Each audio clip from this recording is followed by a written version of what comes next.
Recently, a lot of my friends have been asking me if there is reservation in other countries. And the simple answer is yes. A lot of other countries have reservations based on caste or race and even gender. And so clearly, India is not the only one to have reservations. Probably it is the only one which calls it reservations. There are a lot of other countries which call it affirmative action.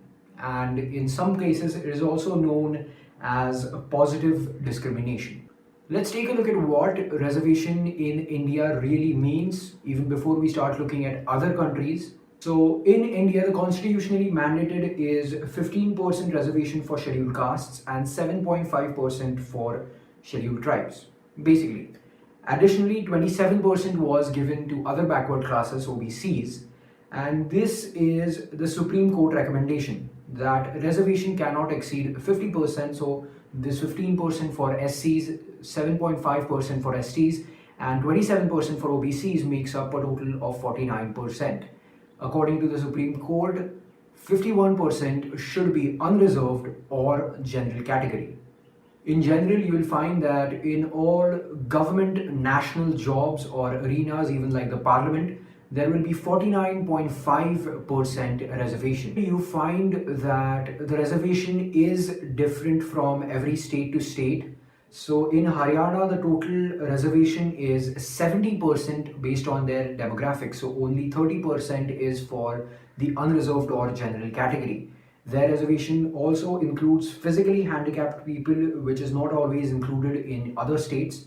The few other states which have more than 50% reservation are Tamil Nadu at 69%, Jharkhand at 60%, and with the inclusion of the Maratha community in Maharashtra, the reservation goes up to 68%. In lastly, Rajasthan, the reservation is 54%. Otherwise, the other states do have reservation which is close to 50%, but you won't find a state with very little reservation because obviously reservation is a very big issue politically and socially. Now let's look at what the United States does as reservation, or as we call it reservation, they call it affirmative action. Now there are a couple of differences that the American system of reservation affirmative action has to our reservation system.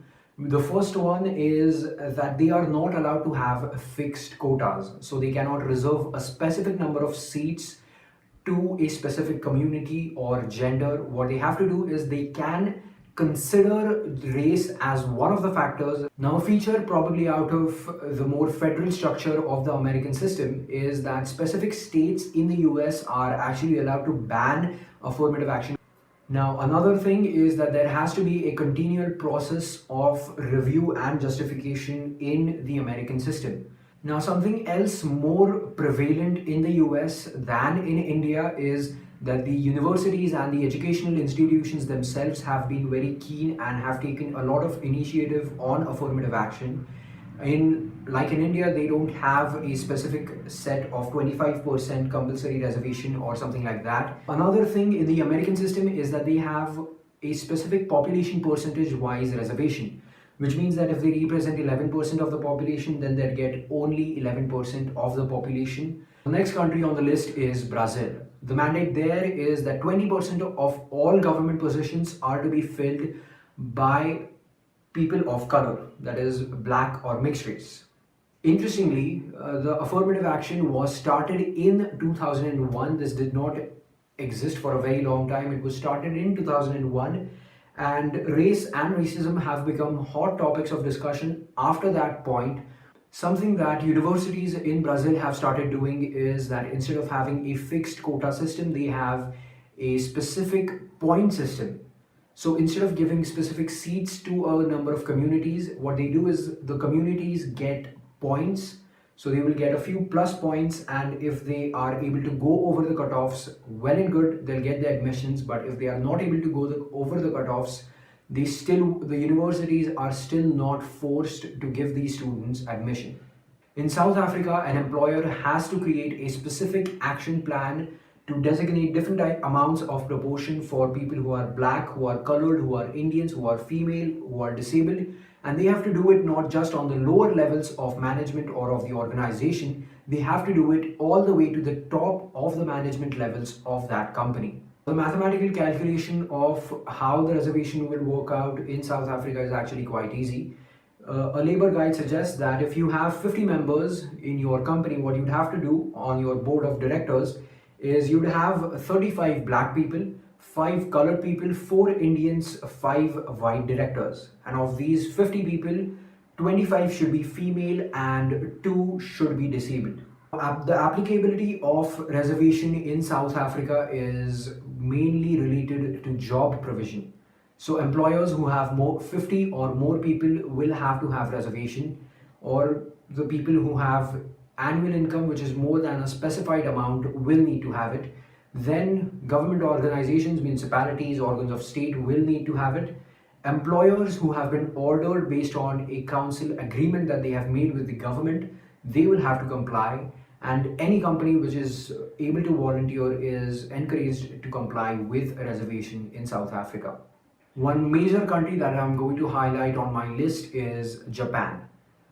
In parliament, Japan has less than 9% women, which is even less than Saudi Arabia and Bangladesh, even less than India, which is at 12%.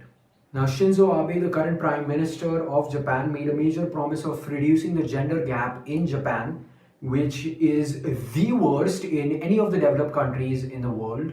So, companies with more than 300 employees were expected to set numerical targets for the number of women they'll hire and promote into top management. Now, there are a lot of other countries, pretty much every major country which you've heard of, which do have at least some kind of reservation. You have South Korea, China, France, who have different kinds of reservation / affirmative action. I found a book called Affirmative Action Matters, Creating Opportunity for Students Around the World.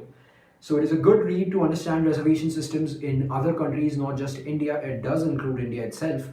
But a book is always a much better way to understand any topic, because a book undergoes a lot of editorial fact checking. This is fact checking that a video on YouTube, even this one, or especially an internet article, do not undergo. So the goal in my video was not to take a pro-reservation or anti-reservation side. The goal was simply to highlight for us to understand the different kinds of reservation systems that are there in other countries, and comment below of how you think our reservation system is related to those of other countries. Thank you.